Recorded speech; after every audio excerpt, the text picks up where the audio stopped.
La historia de la dinastía Rothschild, tercera parte. Vamos a cubrir en esta tercera parte un periodo de unos 50 años aproximadamente, poquito menos.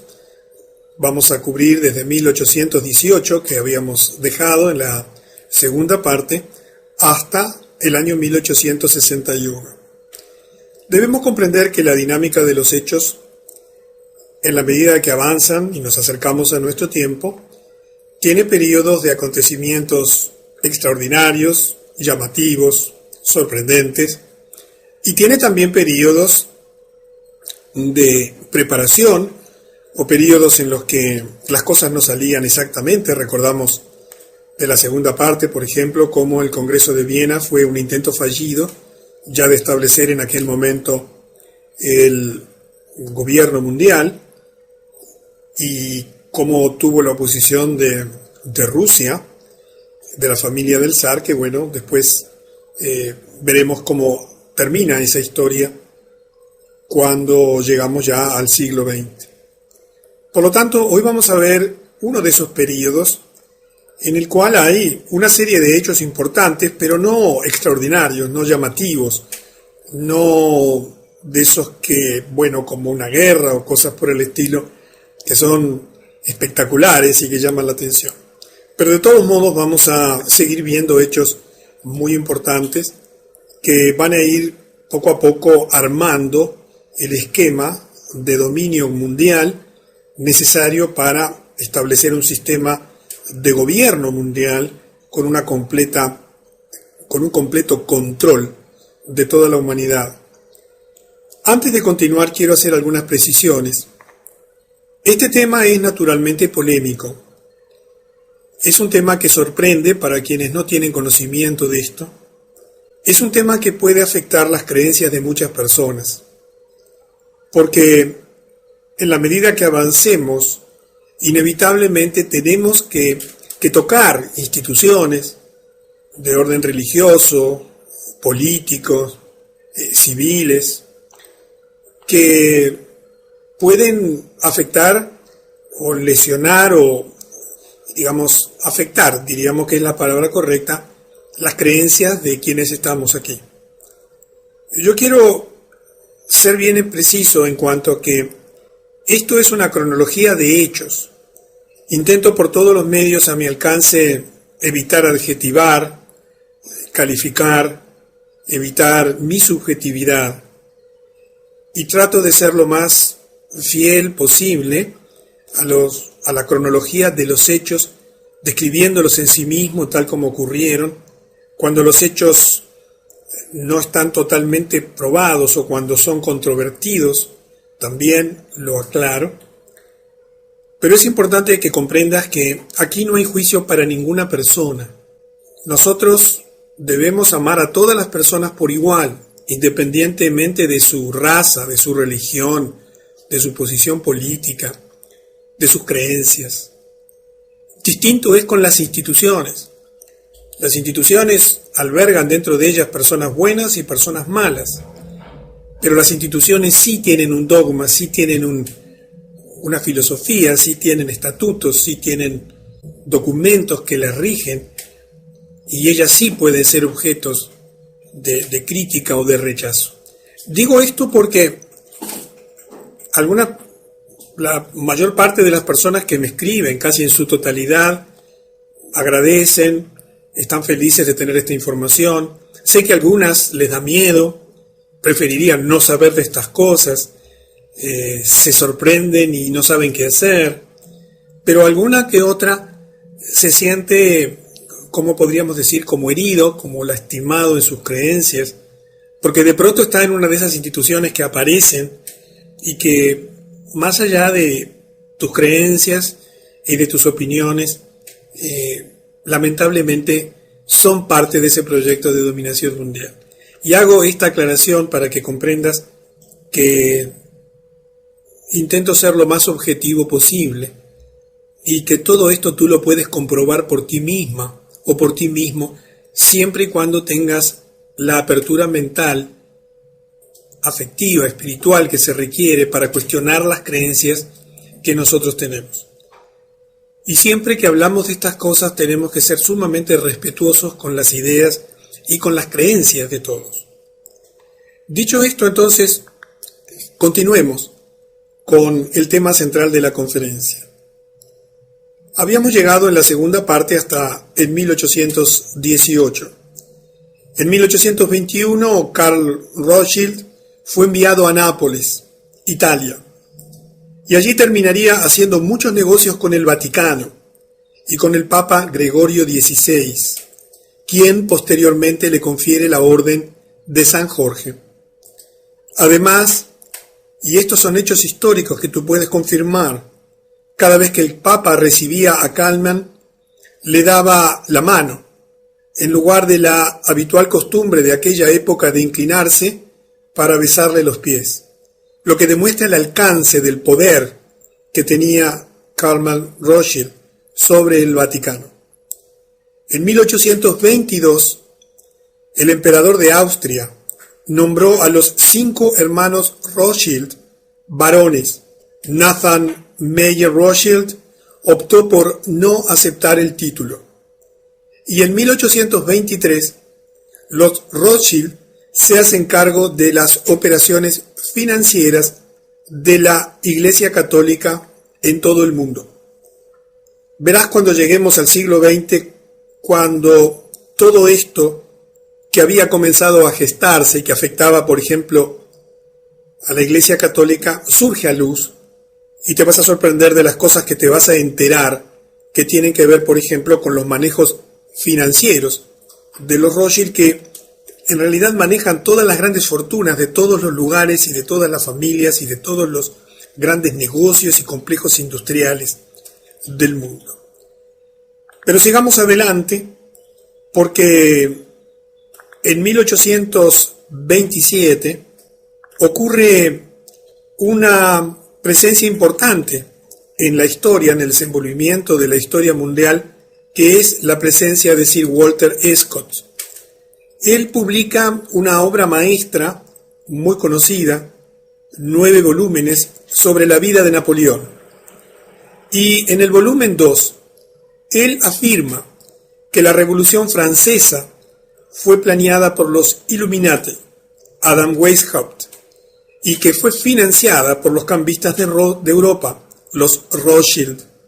Observa la importancia de esta afirmación, que coincide perfectamente con lo que habíamos comentado anteriormente respecto de la Revolución Francesa, y fíjate qué diferente es la historia que nos han enseñado y te han enseñado en el liceo, en la escuela, cuando se habla de los orígenes y de las causas y del desenvolvimiento, por ejemplo, de la Revolución Francesa.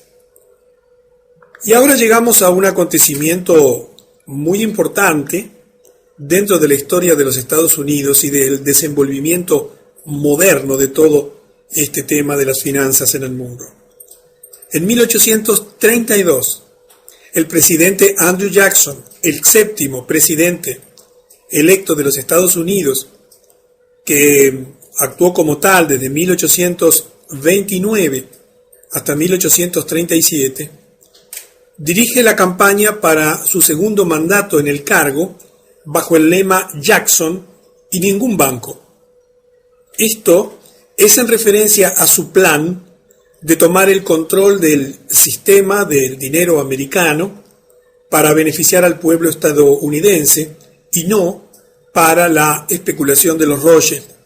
Si tú tienes un billete de $20, la imagen que aparece modernamente allí es justamente la imagen del presidente Jackson, que fue uno de los pocos presidentes a quienes se intentó asesinar, y que en todos ellos hay un hilo conductor común, y es el intentar apartarse del manejo financiero que hacían los Rothschild de las finanzas y de la moneda de los Estados Unidos.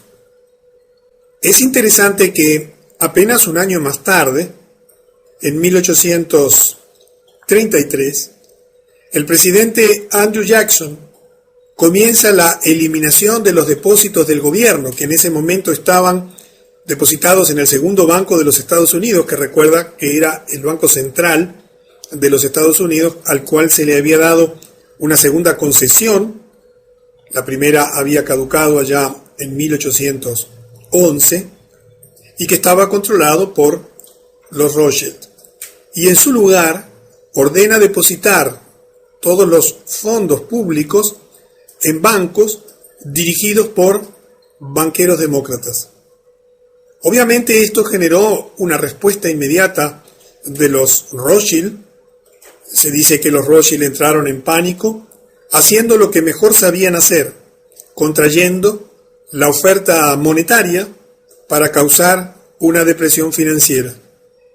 El presidente Jackson, conociéndolos, más tarde declararía: ustedes son una cueva de víboras y ladrones, y tengo la intención de derrotarlos completamente, y por el Dios eterno los voy a expulsar.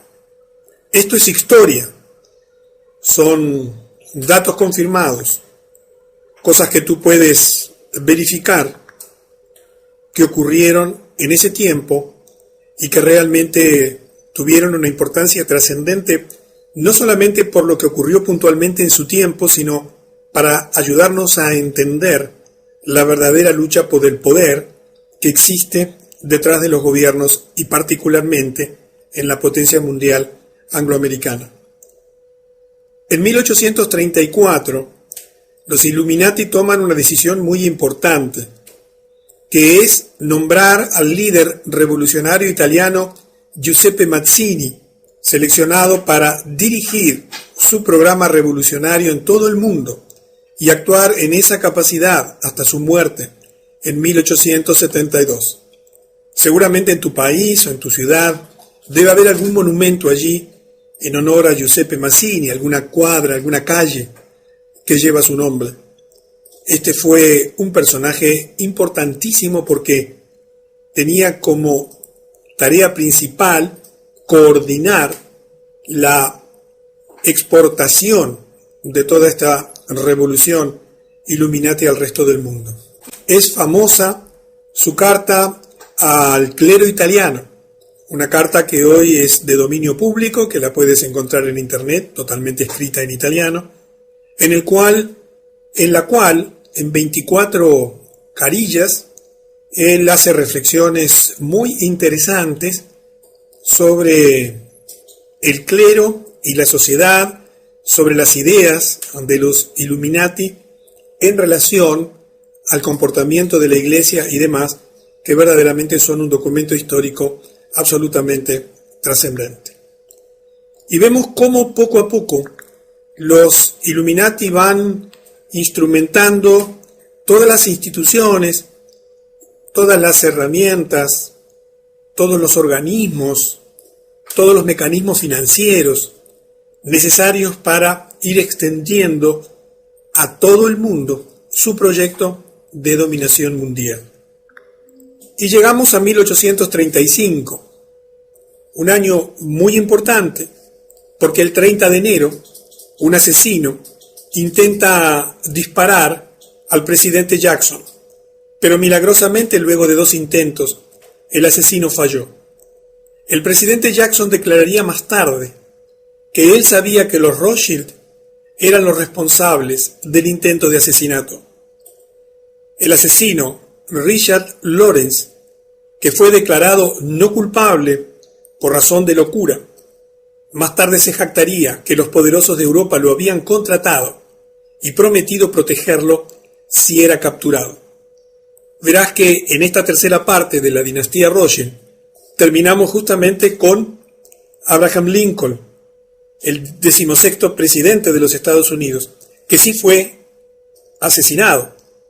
Verás en conferencias futuras que John F. Kennedy, que también fue asesinado, tenían los tres, a pesar de que Jackson falló el intento de asesinato, raíces comunes: la determinación de la emisión de la propia moneda de los Estados Unidos por parte del gobierno.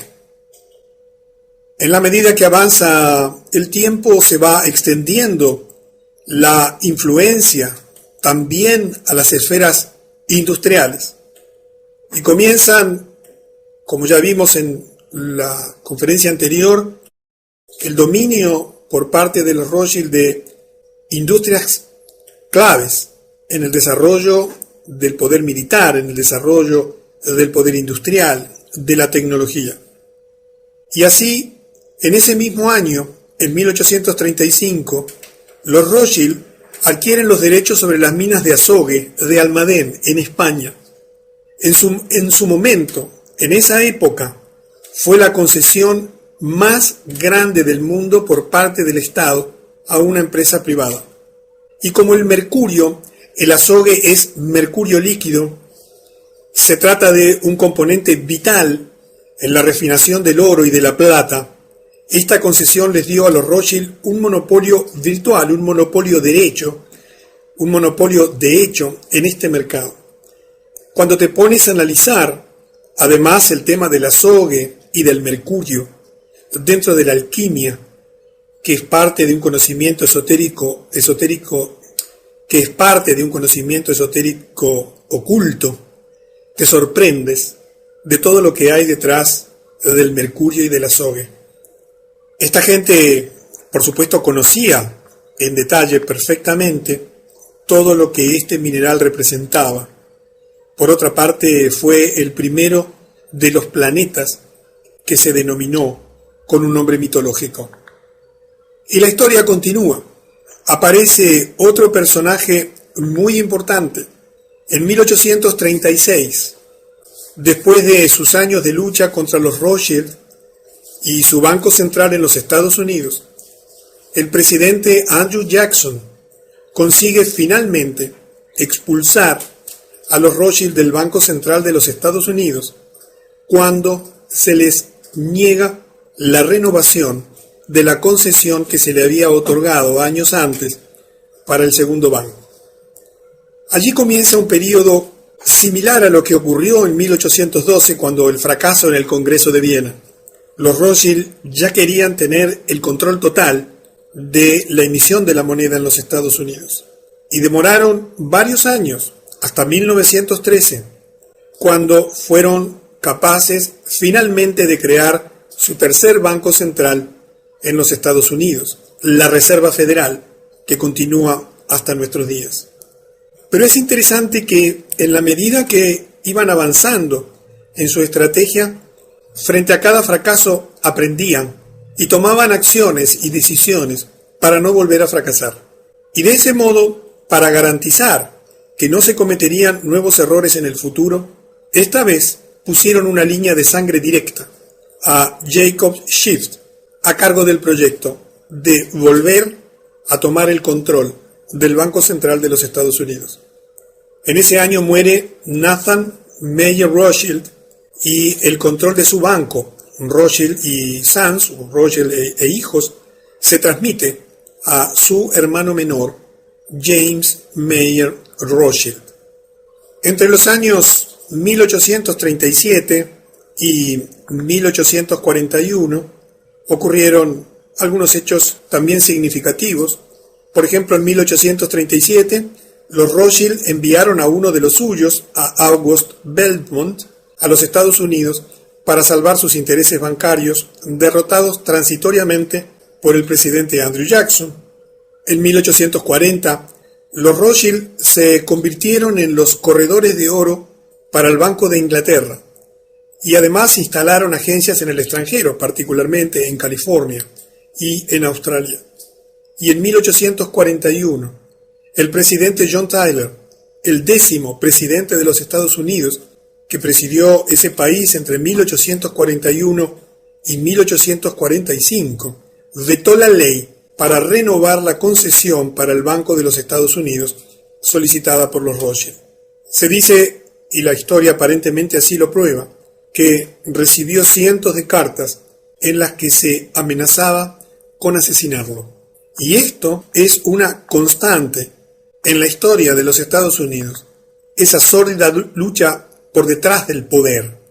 Porque en realidad, como recuerdas, uno de los Rothschild había declarado: denme el control de la emisión de la moneda de un país y no me importa qué marioneta de turno sea elegida para gobernar. Y el avance en el dominio de la industria y de los conglomerados industriales principales que generan la gran riqueza del mundo continúa. Así, en 1844, Salomon Rothschild compra United Coal Mines, las minas de carbón unidas, de Victovice, y la compañía austrohúngaro Blast Furnace Company, compañía de hornos de alta fundición, que lo llevarían a constituirse en uno de los 10 principales conglomerados industriales. Cuando tengas el panorama completo hasta nuestro tiempo, verás cómo detrás de todo esto hay un plan. Hay un plan que busca el control financiero, que busca el endeudamiento generalizado de todos los países, de todas las sociedades, de todas las familias, de todas las empresas. Pero hay también un plan militar de financiar ejércitos y armamentos. Pero hay también un plan industrial de apoderarse de todos los sectores básicos y principales en la producción de energía, en la producción de tecnología de última generación. Verás también planes comerciales para apropiarse de la riqueza de todo el mundo, dominando las actividades comerciales de mayor influencia. Verás también planes en relación a la salud de la población, a través de los sistemas de salud del mundo entero, coordinados y dominados desde los centros de poder, modernamente a través de las Naciones Unidas y de la Organización Mundial de la Salud. Planes relativos a la alimentación, controlando absolutamente la producción de alimentos en todo el mundo y concentrándolas. Y te vas a sorprender de las cosas que están ocurriendo en este momento. Te digo esto como un resumen para que entiendas que poco a poco se fue elaborando y perfeccionando el plan.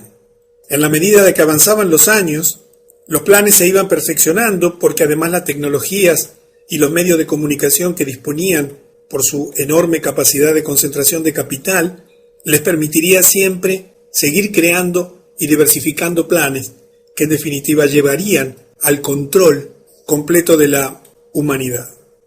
Y aparece otro personaje muy importante en la historia, que es una personalidad muy conocida, Benjamín Disraeli. Él llegaría a convertirse en 1844 en el primer ministro británico.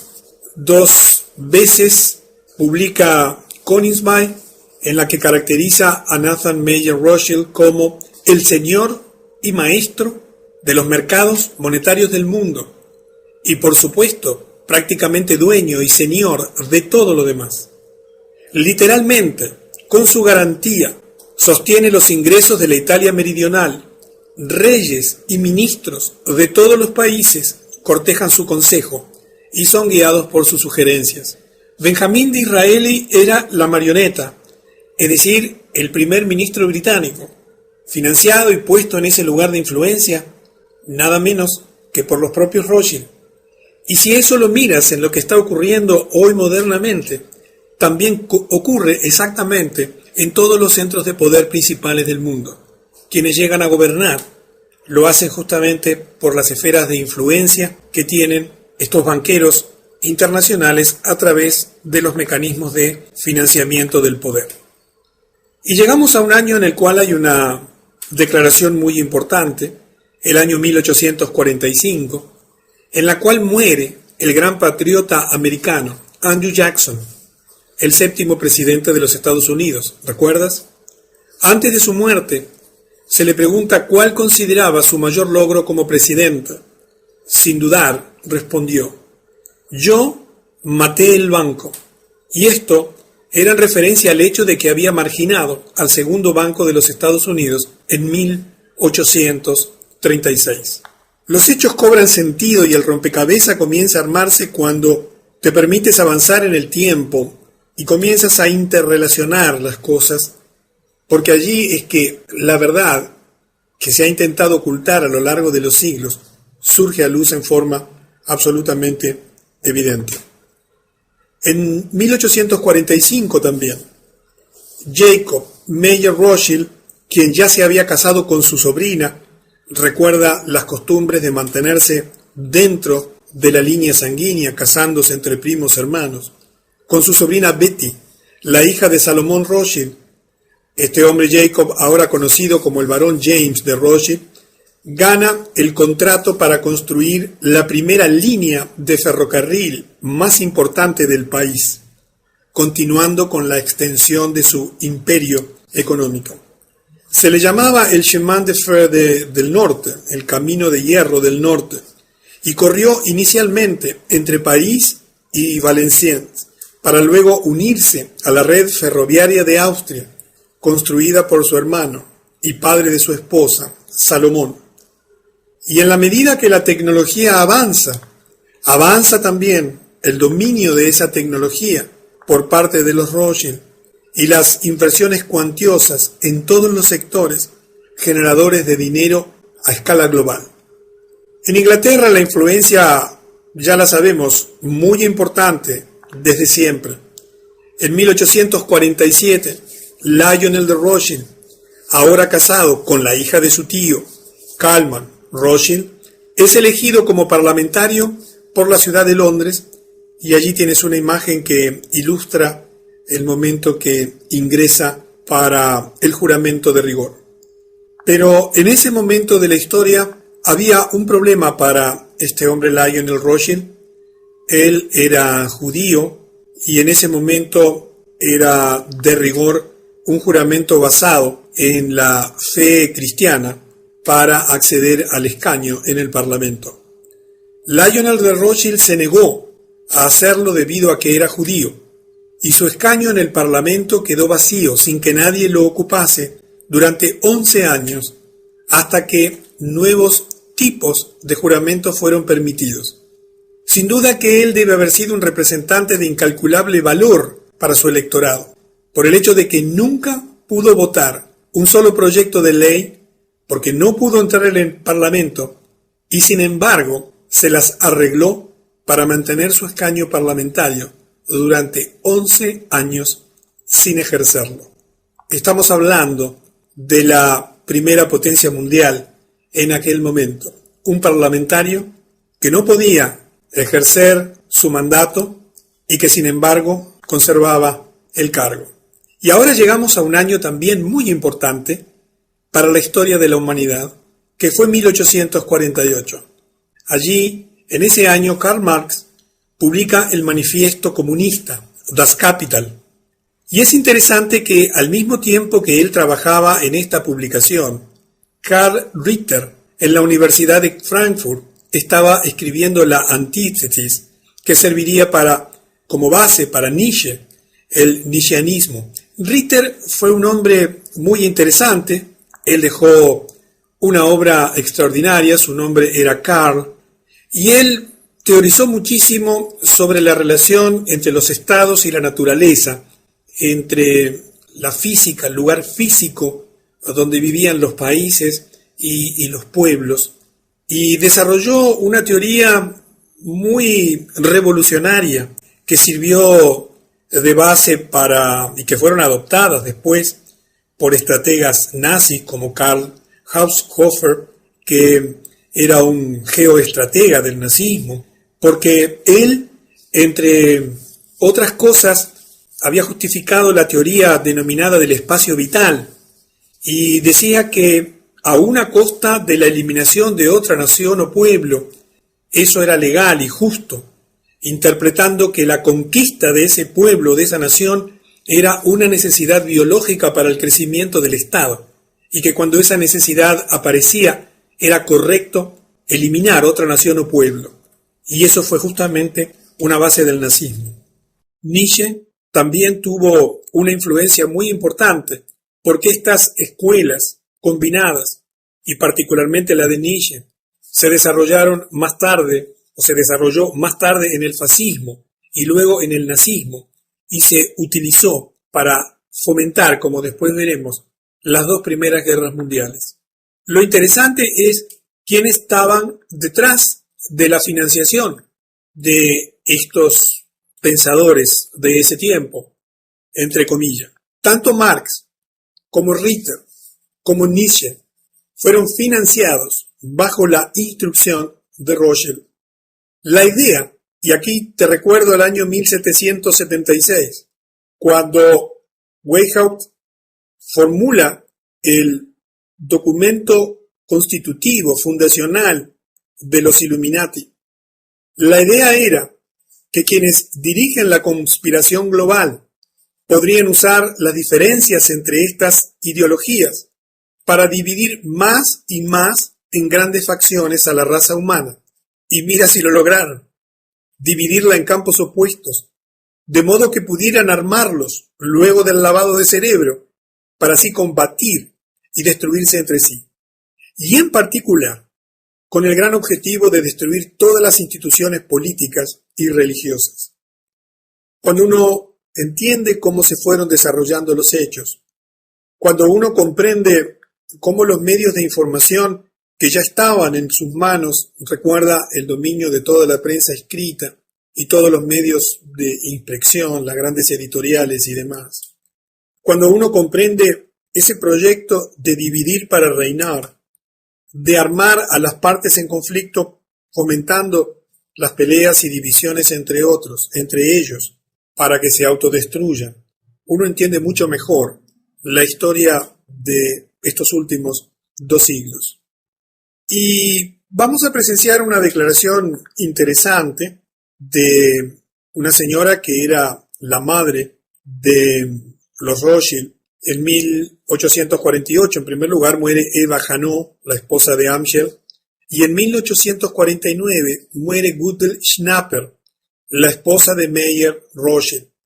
Se dice que antes de su muerte, con indiferencia, habría declarado, y decimos habría porque esta no es una cosa que podamos confirmar históricamente en base a documentos.